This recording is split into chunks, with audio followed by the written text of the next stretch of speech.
If I may be permitted to borrow a line from the late, great Rush Limbaugh, do not doubt me, folks. I told you a few months ago that Andrew Cuomo was finished and it was all over but the crying. Then I told you last week that his political demise would come to pass within a matter of hours or days, which of course it did yesterday. And if you feel like breaking into spontaneous choruses of Ding Dong the Witch is Dead, please be my guest. I suppose it's a fitting epitaph for Mr. Cuomo's career as a public official that he doesn't even know how to resign properly. Because what is this shit about 2 weeks? You don't give 2 weeks notice when you resign. You make your resignation announcement, you gather up your meager belongings, and you get the fuck out of the building. I'm trying to imagine Richard Nixon looking into the camera and saying, "I shall resign the presidency, effective at noon, 2 weeks from next Tuesday." But I can't imagine that, because even in his moment of ultimate disgrace, Nixon still managed to carry his own resignation off with more dignity than we got yesterday from the Granny Grim Reaper. And speaking of that, I'm going to say some things right now that some might find controversial. It may even cause some viewers to clutch their pearls, and that's fine, because if you can't rely on this channel for pearl-clutchingly controversial content, then what the hell am I here for? First, let me offer this preface. It is always bad for men to behave toward women in any sort of physically boorish fashion. Unwanted touching of any woman by any man, especially in the intimate areas of the body, is something that should not be tolerated or excused by any decent person of conscience. Do I think Cuomo deserves to lose his job for behaving in the manner he did? Yes, I absolutely do. But not because of the nature of the touching. Rather, because he was an employer who leveraged his authority to act boorishly toward female subordinates and to think he could do so with impunity. But do I think every man, in every circumstance, should automatically lose his job or be forced to resign for engaging in similarly boorish behavior? No, I do not. Helping yourself to a handful of ass or boob is gross, disgusting behavior that should always be frowned on. But I just don't think it's a thing that warrants a universal one-size-fits-all response in terms of the employment status of the offender. So do I think Al Franken should have been drummed out of the Senate for pretending to cup the boobs of a sleeping woman on an airplane? No, I do not. I think treating an incident like that as sex abuse makes light of actual sex abuse. Similarly, I have a hard time calling a woman a victim or a survivor because she got her ass groped. I don't buy that getting your ass groped is a cause of crippling emotional trauma. Every woman who is currently alive on this planet has probably had a man touch her girly bits in an unwanted fashion, but a normal woman reacts to such things by slapping that idiot across the face or kneeing him in the balls, then she forgets about it and goes on about her business. If getting your ass or your boob grabbed causes you to have a complete emotional meltdown or a psychological collapse, then I venture to say, and again, this is in no way an excuse for the boorish behavior. You've probably got some fairly serious personal issues that have no relation to getting groped. Now, getting pawed at by some dirty, disgusting old man is not sexual assault. To pretend that it is diminishes and minimizes the people who actually are the victims of sexual assault and who should be categorized as victims and survivors. And that is my 2 cents on that point. Feel free to yell at me in the comments if you want. And we are still left, even after Cuomo's resignation, with a very troubling disparity in the manner that we treat different types of offenses. You don't need me to remind you that this man is guilty of at least 15,000 counts of negligent homicide because he effectively signed the death warrants for that many New York nursing home residents when he instituted the crazy, reckless, unconscionable policy of requiring nursing homes and care centers to readmit residents who were actively infected with the virus. And this feels like a good time for a reminder that when he signed that executive order, there was a 500-bed Navy hospital ship fully staffed with doctors and nurses standing empty in New York Harbor, which eventually sailed back to its home port after having seen a grand total of 18 patients. So how many grandmothers and grandfathers, many or most of whom would still be living today, had to die alone and not even be afforded the dignity of a funeral because the governor of New York didn't want to avail himself of Donald Trump's assistance and didn't want to be in the position of having to tell Donald Trump thank you. Is the maintenance of one's personal narcissism and the advancement of one's political standing worth having to climb over 15,000 of your dead citizens in order to get there? Andrew Cuomo decided yes. Yes, it is. And he probably didn't spend a whole hell of a lot of time deliberating on it. So 15,000 murders doesn't force him from office, but a few handfuls of ass and boob does. I would submit that this is illustrative of a fairly severe moral relativism problem that we are currently suffering from as a society. And for the record, as much as I hate to blame the victim, I only grabbed Jim Ingles' ass when he's wearing those cute skinny jeans. Just between us, it's probably the only reason he's still working here. Now, you should be flattered, by the way.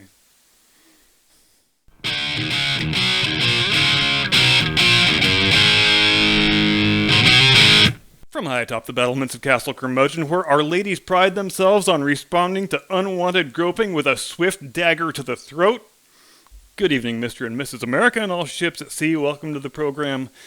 I am your eponymous host and humble servant, and I want to talk briefly about another greasy, sleazy, incompetent governor, California's own Gavin the Gravel Gargler Newsom, a man who makes Tony Fauci sound like Tony Bennett and who is also currently fighting for his political life, with the recall election of 14 September now barely a month away.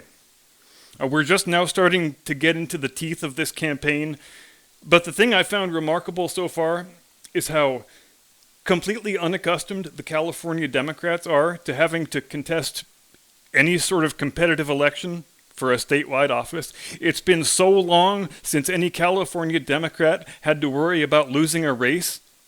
I don't think they have any recollection of how to do politics. Because our boy Gavin is saying things this week that a man would only say who actually wants to get thrown out on his ass by the voters. As an example, I heard my first Newsom radio ad just the other day while driving to work. And the political calculus for defeating a recall effort should be pretty easy.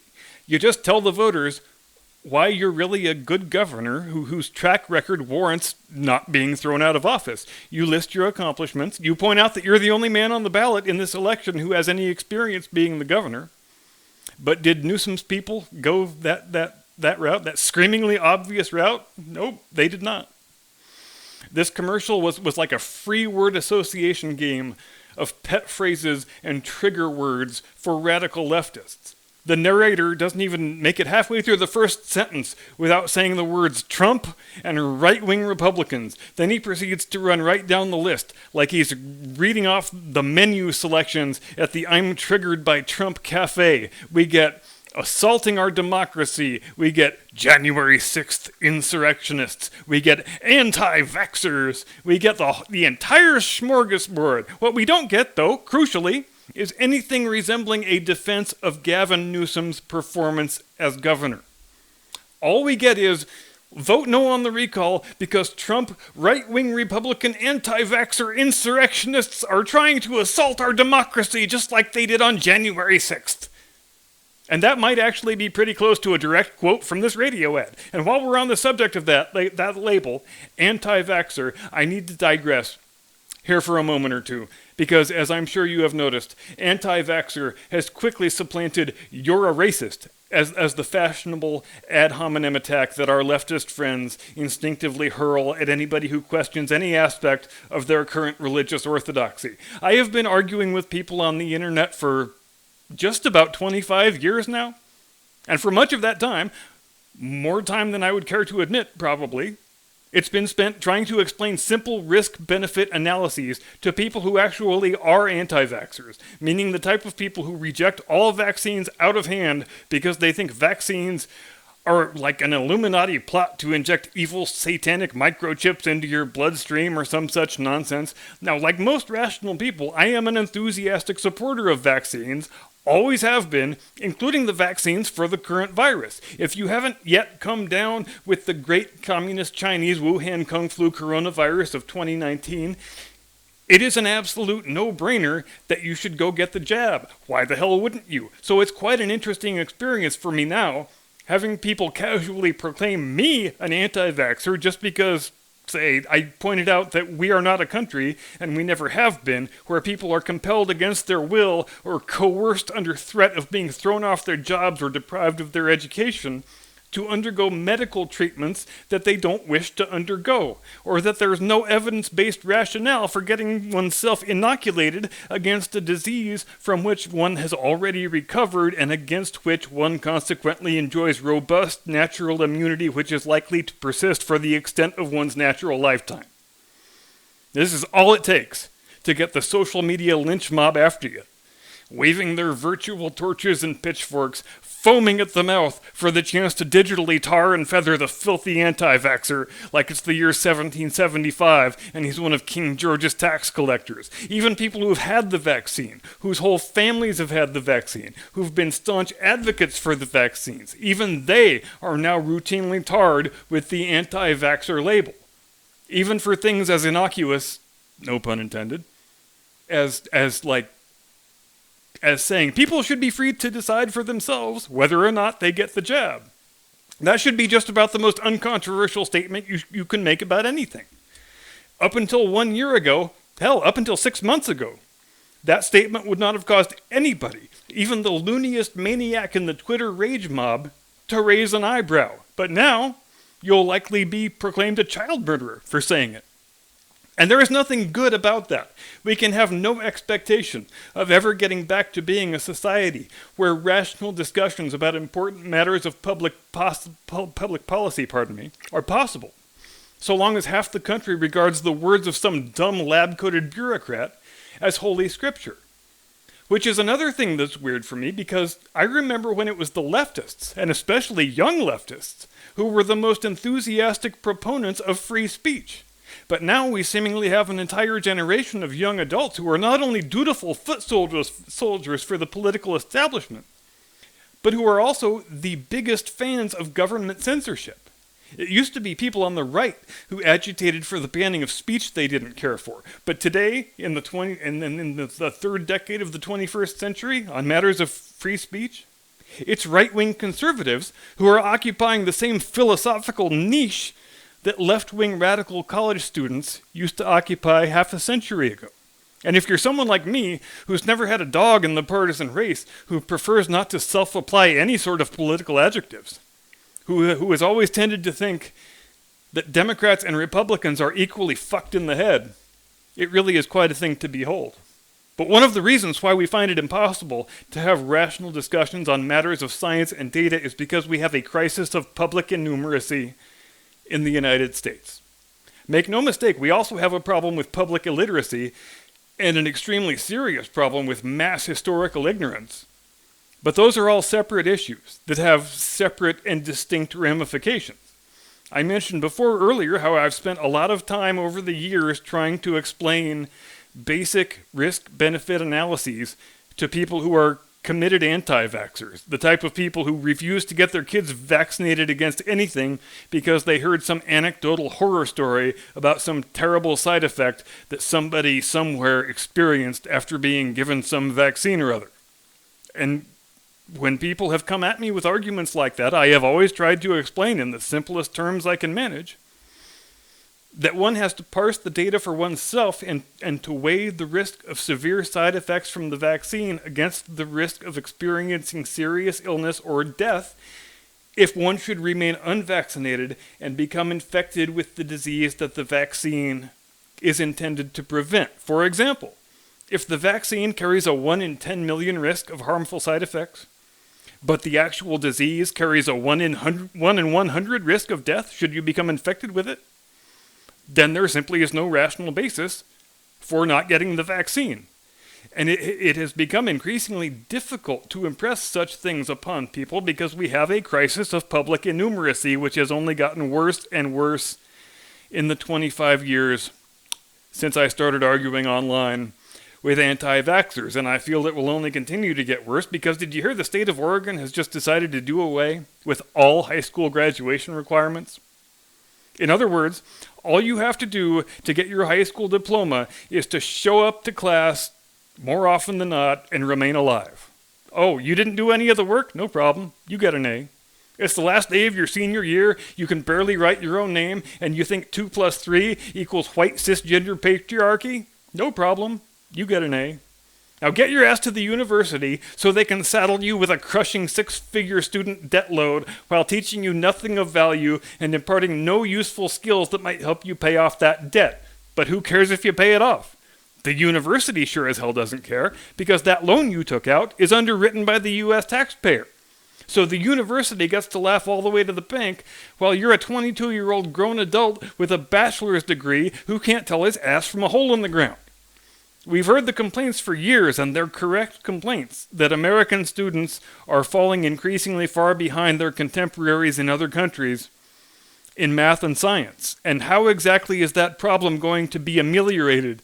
By giving everybody a free pass to a high school diploma and a college degree, like they're just 2 more participation ribbons where you get rewarded for showing up and not dying. Well, it isn't. It's only going to get a hell of a lot worse. But then again, that's by design, isn't it? If power is your religion, then an illiterate, ignorant, innumerate population is exactly what you want. It makes your desired ends all the more easy to attain. Kate Brown, the idiot governor of Oregon, says that scrapping all high school graduation requirements will create a system that is more equitable for students of color. And I wonder what parents of color have to say about that. So you're going to hand my kid a high school diploma, which they have done nothing to earn, and I'm supposed to be pleased by that? I'm supposed to call it equity when I pay taxes for my kid to go to school and get an education and they get nothing resembling an education in return? Because how exactly is that benefiting me or my child? And why is it that wealthy white liberals are always taking it upon themselves to lecture minorities about what is best for them? Paternalism much?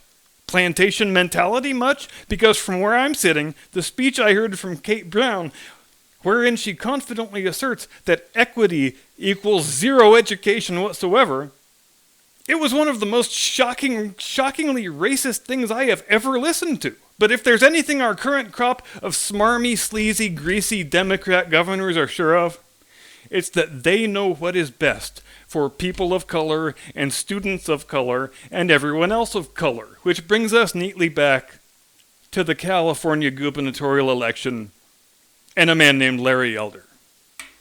In that Gavin Newsom radio ad I was describing earlier, you'll notice it contained every currently fashionable smear and slur and epithet against people on the right, except for the number 1 most common slur of all. They didn't call anybody a racist. Why? Because the only guy with a puncher's chance of replacing Gavin the Gravel Gargler as California governor next month is a black conservative talk show host who was born and raised in South Central LA. And this upsets the entire Democrat narrative. Hell, it upsets the entire Democrat worldview. Black people are not supposed to be conservatives, and they're sure as hell not supposed to run for office as Republicans trying to unseat a white Democrat governor. Because how uppity is that? Don't these people know their place? If a black conservative makes a compelling argument for why he'll make a better governor than the current white liberal scumbag jackass, that upsets their whole electoral paradigm. It removes their ability to make the election an exercise in racial resentment. Because here we have a black candidate, born and bred in the inner city, who is telling the voters exactly how and why the last 30 years of statewide Democrat Party hegemony has been totally disastrous for black Californians. And if you don't think that terrifies the Democrats, then you ain't paying attention. California, last year, for the first time since 1848, had a net decrease in population.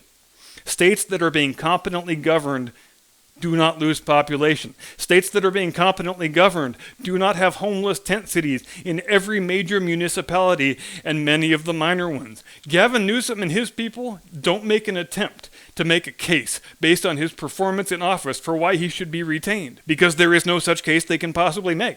All they can do is try to vomit out trigger words like insurrectionist and anti-vaxxer and hope that's enough to get the job done. Except it isn't. Because a citizens' referendum is a nonpartisan election.